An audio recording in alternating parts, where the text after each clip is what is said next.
Good morning, dear students. This is Miss T.M. Temre. BSc home science fifth semester में आपके syllabus आपके subject का नाम है diet therapy first.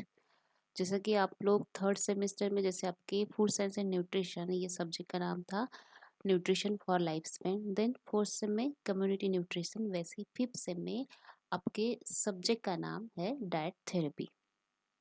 Diet therapy मतलब होता है आहार चिकित्सा। और ये जो मेरा फर्स्ट लेक्चर है इसमें हम डाइट थेरेपी का इंट्रोडक्शन तथा आपको सिलेबस मतलब फिफ्थ सेम में आपको डाइट थेरेपी सब्जेक्ट के अंतर्गत क्या सिलेबस में क्या दिया गया है हम ये देखेंगे। तो गर्ल्स, डाइट थेरेपी जो कि आपके सब्जेक्ट का नाम है, इसका मीनिंग होता है आहार चिकित्सा। आहार चिकित्सा विशेष रूप से चिकित्सा और सामान्य पोषण कारणों के लिए डिजाइन और निर्धारित की जाती है। आहार चिकित्सा बीमारी से उबरने और बीमारी की रोकथाम से संबंधित है। गर्ल्स, जैसे कि नाम से ही समझ में आ रहा है, डाइट थेरेपी मतलब आहार चिकित्सा। जैसे यहाँ बताया गया है कि किसी बीमारी से उबरने और बीमारी के रोकथाम से संबंधित सब्जेक्ट है डाइट थेरेपी। मतलब कोई भी बीमारी हो उसे हम आहार के द्वारा मतलब हम जो फूड प्लान करते हैं उसके द्वारा कैसे रोका जा सकता है, यह डाइट थेरेपी में आपको सिखाया जाएगा। तो इन शॉर्ट, कोई भी बीमारी हो उससे निपटने के लिए या उससे उभरने के लिए कौन कौन से प्रिंसिपल्स है, कौन कौन से सिद्धांत है, उनको ध्यान में रखकर किसी बीमारी को रोकना आहार के द्वारा, यही आहार चिकित्सा है।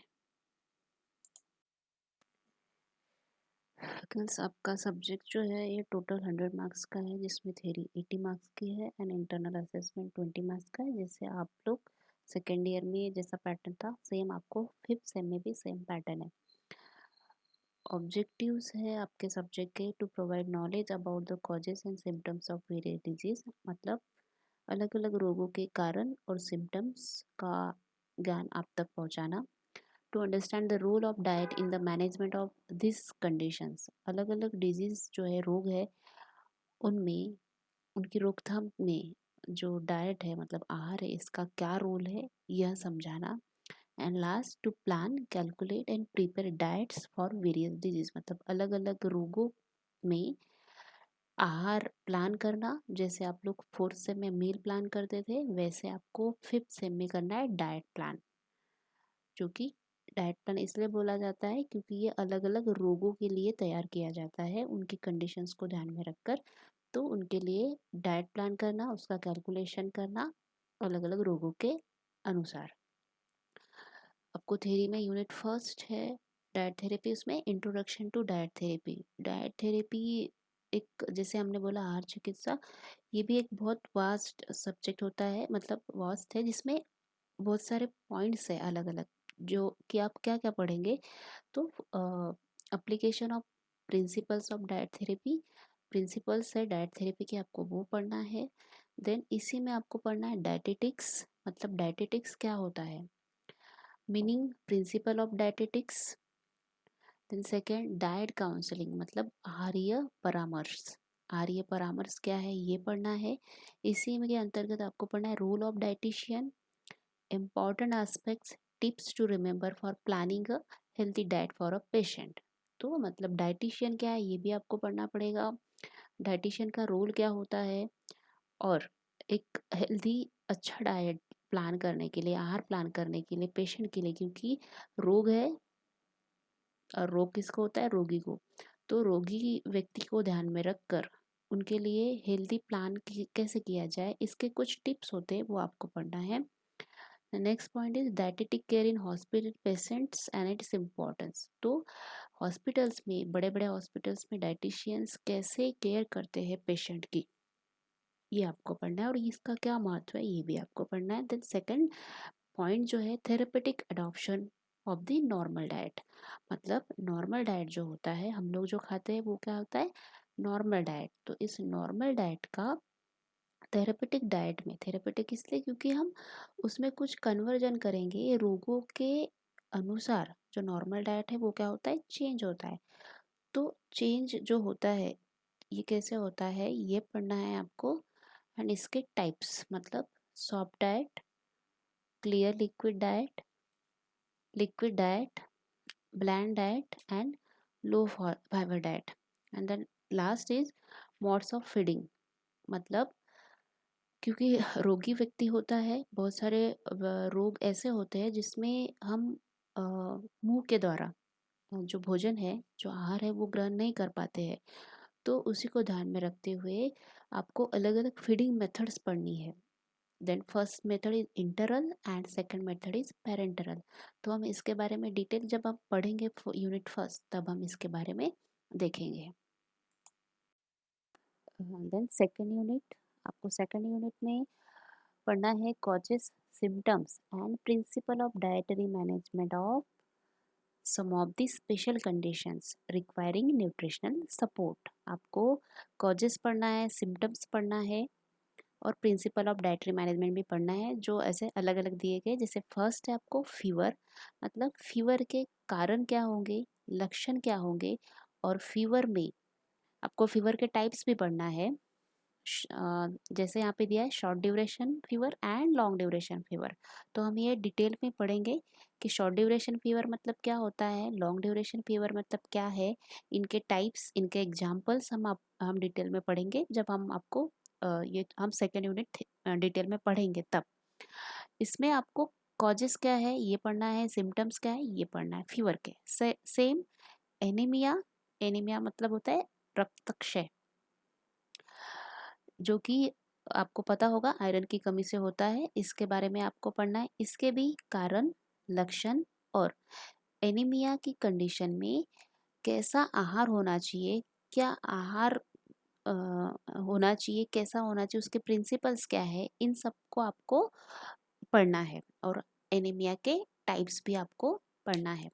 देन सर्जरी, सर्जरी आप सर्जरी में आपको देखना है pre and post operative care.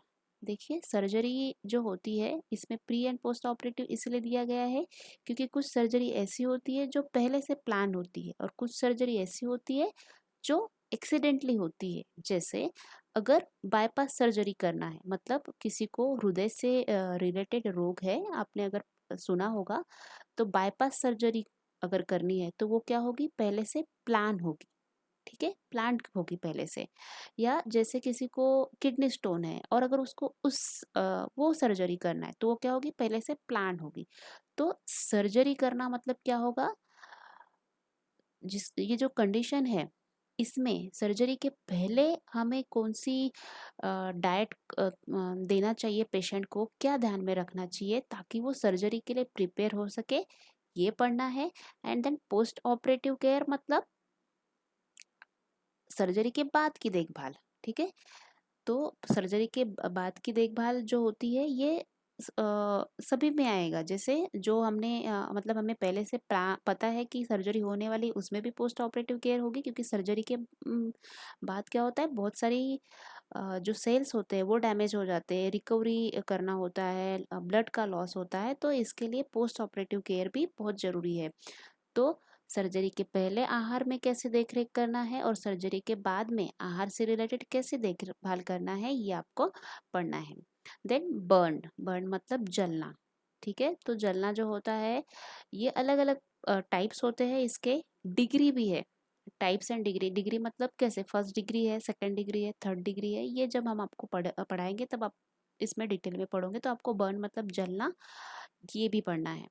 Then cancer, तो कैंसर बहुत वास्ट है, इसमें आपको टाइप्स ऑफ कैंसर पढ़ना है। ठीक है, एंड इस सभी के आपको सभी इसके कॉजेज सिम्टम्स पढ़ना ही है, आपको कैंसर के भी कॉजेज सिम्टम्स पढ़ना है। इसमें क्या डाइटरी मैनेजमेंट होगा ये पढ़ना है। कार्सिनोजेंस, कार्सिनोजेंस क्या है ये आपको पढ़ना है। Okay, then last is food allergy. Food allergy मतलब क्या होता है आपको ये पढ़ना है। ठीक है, common food allergens, food allergy मतलब किसी पर्टिकुलर फूड को ग्रहण करने के बाद आपके शरीर में कुछ बदलाव हो जाना। ठीक है, तो कौन कौन से ऐसे कॉमन फूड एलर्जेंस है, मतलब फूड एलर्जेंस है दैट मीन्स जो भी फूड हम खाते हैं उसी से रिलेटेड होगा। जैसे फॉर एग्जांपल किसी को बटर से प्रॉब्लम होती है किसी को ग्राउंड नट्स मतलब जो फली दाना होता है उससे प्रॉब्लम होती है। ठीक है, जैसे किसी ने फली दाना लिया तो क्या होता है, उसको खुजलाहट हो जाती है, स्किन पे रैशेस आ जाना, है ना। तो ये क्या है, एलर्जी का ही एक प्रकार है। मैं आपको ये जस्ट एग्जांपल के लिए समझा रही हूँ ताकि फूड एलर्जी आपको समझे। मतलब किसी भी भोजन सॉरी फूड को ग्रहण करने के बाद एलर्जी हो जाना। जैसे एलर्जी भी अलग अलग प्रकार की होती है, स्किन से रिलेटेड होती है, किसी को रेस्पिरेशन से रिलेटेड होती है। ठीक है, जैसे छींक आ जाना। तो ये आप अलग अलग मतलब प्रकार है एलर्जी के, जो हम डिटेल में पढ़ेंगे। देन यूनिट 3 में आपको पढ़ना है causes, symptoms and principle of dietary management of gastrointestinal disorder। Gastrointestinal disorder first है, उसमें आपको पढ़ना है पेप्टिक अल्सर। पेप्टिक अल्सर क्या है, उसके कारण, लक्षण और इस पेप्टिक अल्सर में कैसा आहारीय सिद्धांत होगा, क्या कम लेना है क्या ज़्यादा लेना है, कौन से मिनरल सॉरी माइक्रोन्यूट्रिएंट कम लेना है या मैक्रोन्यूट्रिएंट ज़्यादा लेना है, फाइबर कम लेना है फाइबर ज़्यादा लेना है, सब आप क्या पढ़ोगे, प्रिंसिपल ऑफ डाइटरी मैनेजमेंट में आएगा। Then second is diarrhoea. Diarrhoea में भी आपको सेम इनके कारण, लक्षण और प्रिंसिपल ऑफ डाइटरी मैनेजमेंट पढ़ना है। Then third is acidity. Acidity क्या है ये पढ़ना है आपको। कॉन्स्टिपेशन मतलब कब्ज, कब्ज क्यों होता है, कैसे होता है, इसके लक्षण, इसमें कैसे आहार लेना चाहिए ताकि हम कब्ज को कम कर सके। तो ये है गैस्ट्रोइंटेस्टाइनल डिसऑर्डर, इसीलिए बोला गया है क्योंकि ये सारे हमारे पाचन संस्थान से संबंधित है। ठीक है। देन सेकंड है आपका इसी इसमें लीवर डिसऑर्डर। लीवर से रिलेटेड है इसलिए इनको बोला गया है लीवर डिसऑर्डर। इसमें फर्स्ट है वायरल हेपेटाइटिस, जिसे जॉइंटिस भी बोला जाता है। तो इसके भी आपको कारण, लक्षण और जॉइंटिस या वायरल हेपेटाइटिस में कैसा आहार होना चाहिए ये पढ़ना है। Then second is cirrhosis. Cirrhosis क्या है, इसके कारण, लक्षण, सिरोसिस में हमें कैसा आहार लेना है, कौन से प्रिंसिपल्स को ध्यान में रखना है, ये आपको पढ़ना है। यूनिट 4, आपका यूनिट 4 जो है ये है रीनल डिसऑर्डर। मतलब रीनल डिसऑर्डर मतलब जो किडनी से रिलेटेड है। इसमें जो रोग है ये आपके किडनी में होते हैं। तो इसके भी आपको कॉजेस मतलब कारण, लक्षण, आहार, ये सिद्धांत कैसे होना चाहिए, कैसे आप इन रोगों में आहार के माध्यम से इस रोग को रोकने रोक सकते हैं, ये आपको पढ़ना है।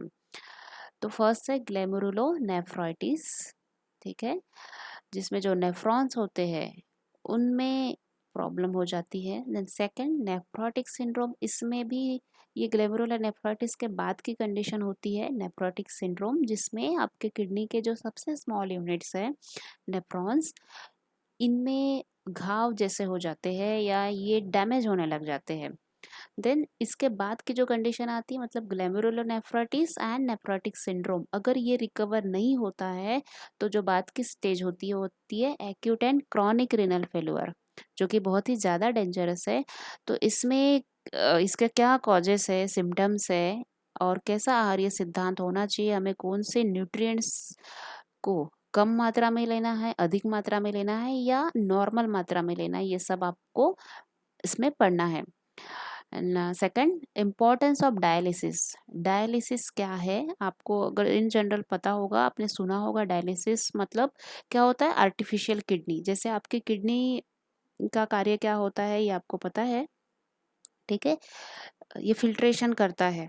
ठीक है, आपका यूरिन आउटपुट जो होता है it's depend on kidney, kidney के ऊपर होता है। तो क्योंकि जो रीनल डिसऑर्डर है इसमें क्या होता है, किडनी ही फेल हो जाती है। किडनी जो है ये प्रॉपर वर्क नहीं कर पाती है, जितना उसने फिल्टर करना चाहिए उतना वो फिल्टर नहीं कर पाती है, तो यूरिन आउटपुट में प्रॉब्लम होता है। इसीलिए क्या होता है, डायलिसिस पे पेशेंट को रखा जाता है। डायलिसिस मतलब एक प्रकार से आर्टिफिशियल किडनी उनको लगाई जाती नहीं बोलेंगे हम, उस पे उनको रखा जाता है। ठीक है, तो ये भी क्या है हम इसको डिटेल में पढ़ेंगे। इवन आपको किडनी के फंक्शंस भी पढ़ने हैं ताकि आपको पता हो कि किडनी क्या वर्क करती है। आप लोग शायद फिजियोलॉजी में पढ़ चुके होंगे, फिर भी आपको किडनी के फंक्शंस भी पढ़ने हैं। ठीक है, डायलिसिस के टाइप्स है दो, पेरिटोनियल एंड हेमोडायलिसिस, आपको वो भी पढ़ना है। And then last is renal calculi. Renal calculi जिसको हम अपने लोकल लैंग्वेज में बोलते हैं पथरी। ठीक है, पथरी आपको पता होगा, जिसमें क्या हो जाता है, स्टोन फॉर्म हो जाता है हमारे किडनी में। तो आपको इसके भी कारण, लक्षण और इसमें कैसे डाइट देना है ताकि हम इन सब रोगों की जो उसको कम कर सके, ये आपको पढ़ना है। तो गर्ल्स ये आपके हो गए 4th यूनिट।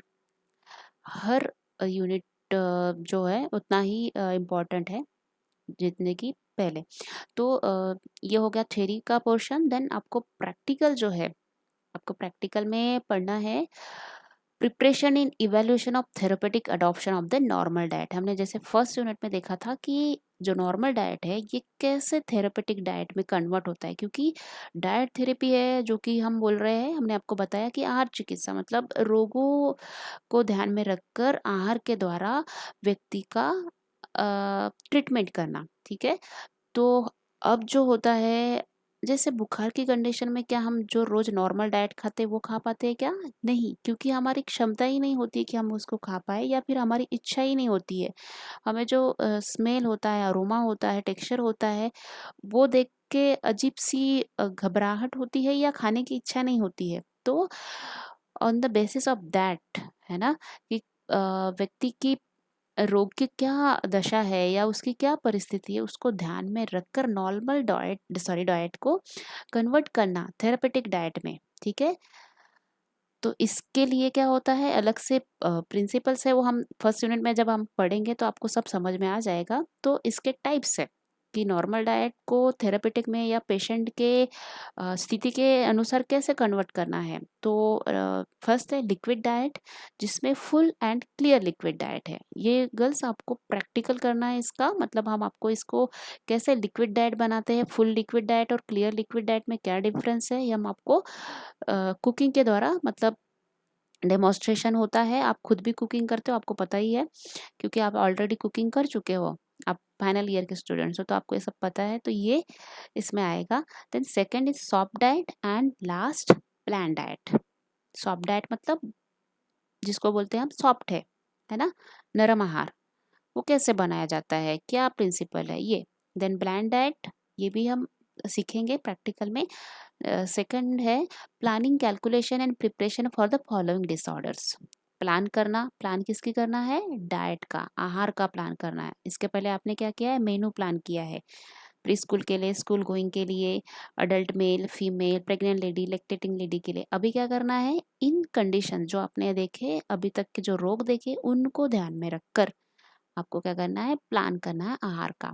फर्स्ट है गैस्ट्रोइंटेस्टाइनल डिसऑर्डर, जो आपने थ्योरी में पढ़ा, जो आप थ्योरी में पढ़ोगे उसी को ध्यान में रखते हुए आपको पेप्टिक अल्सर के व्यक्ति के लिए आहार प्लान करना होगा, डायरिया के व्यक्ति के लिए और कॉन्स्टिपेशन के व्यक्ति के लिए भी आहार प्लान करना होगा, जिसमें कुछ कंडीशन दी होगी और उनको ध्यान में रखकर आपको क्या करना पड़ेगा, उनके अकॉर्डिंग आहार प्लान करना पड़ेगा। Okay, then second liver disorder, इसमें जॉइंडिस माइल्ड टू मॉडरेट, आपको जॉइंटिस के व्यक्ति के लिए आहार प्लान करना पड़ेगा। कैलकुलेशंस भी होंगे, मतलब जो आप कैलकुलेशन करते हो, आपको आता है न्यूट्रिटिव वैल्यू का कैलकुलेशन करना, वो आपको करना है।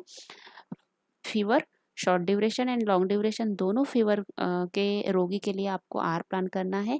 एनीमिया, आयरन डिफिशियंसी जो एनीमिया होता है, आपको उस व्यक्ति के लिए, जो रोगी होगा उसके लिए आपको डाइट प्लान करना है। देन किडनी डिसऑर्डर, नेफ्राइटिस वाले व्यक्ति के लिए और नेफ्रोटिक सिंड्रोम वाले व्यक्ति के लिए आपको आहार प्लान करना है।